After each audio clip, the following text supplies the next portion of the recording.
রমজান মাসে যেই জিনিসটা হালাল, কি কই আমাদের ঘরের খাওয়ার কি হালাল না?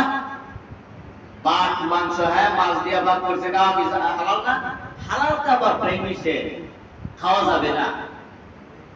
হালাল পানি ওটা নিষেধ, খাওয়া যাবে না। আমাদের বিবি হালাল, এরপরেও বিবির কাছে যাওয়া যাবে না।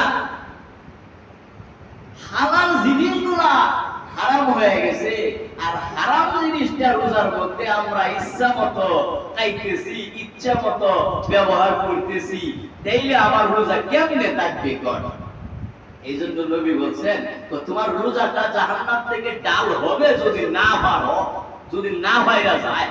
এখন আমাদের রোজা আছে না আছে? একবার খেয়াল করি। আল্লাহ নবী সাল্লাল্লাহু আলাইহি ওয়াসাল্লাম বলেন, কাসবুল হালালি বাদাল ফারাইদ। হালাল উপার্জন এমন একটা উপার্জন, তুমি যখন ফরজগুলি আদায় করবা, ফরজগুলি আদায় করার পর সবচাইতে দামি যেই কাজটা, সেটা হচ্ছে হালাল উপার্জন। এই জন্য বায়াদুস্ত বুজুর্গ, আল্লাহ রাসূল সাল্লাল্লাহু আলাইহি ওয়াসাল্লাম হালাল উপার্জনের ব্যাপারে এত বেশি মানুষদেরকে তাগিদ দিতেন কেন জানেননি? আল্লাহ পাক রব্বুল আলামিন ডাক দিয়া বলেন, ইয়া আইয়ুহার রাসূল কুলু তাইয়্যিবাত ওয়া আমিলু সালিহাত।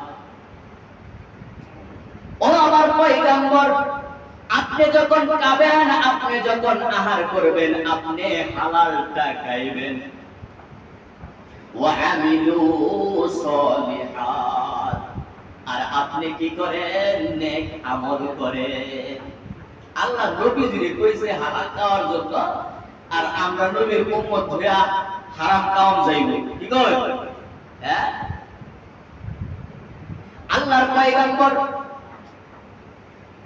সাল্লাল্লাহু আলাইহি ওয়াসাল্লামকে সাদ ইবনে আবি ওয়াক্কাস ডাক দিয়া বলতেছেন, নবী গো, ও আল্লাহর পয়গম্বর, আপনি আল্লাহর কাছে একটু দোয়া করেন, আমার জন্য একটু ফরিয়াদ করেন। আমি আল্লাহর কাছে যা দোয়া করি, আল্লাহ যেন আমার দোয়াটা কবুল করে। আমরাও চাই কি চাই না? কর, হ্যাঁ, আমরা চাই না যে আল্লাহর কাছে নামাজ পড়ে, বিভিন্ন ইবাদত বন্দেগী করে আল্লাহর কাছে দোয়া করলাম, আর এই দোয়াটা আল্লাহ আমার কবুল করুক, এটা আমরা চাই কিনা? চাই।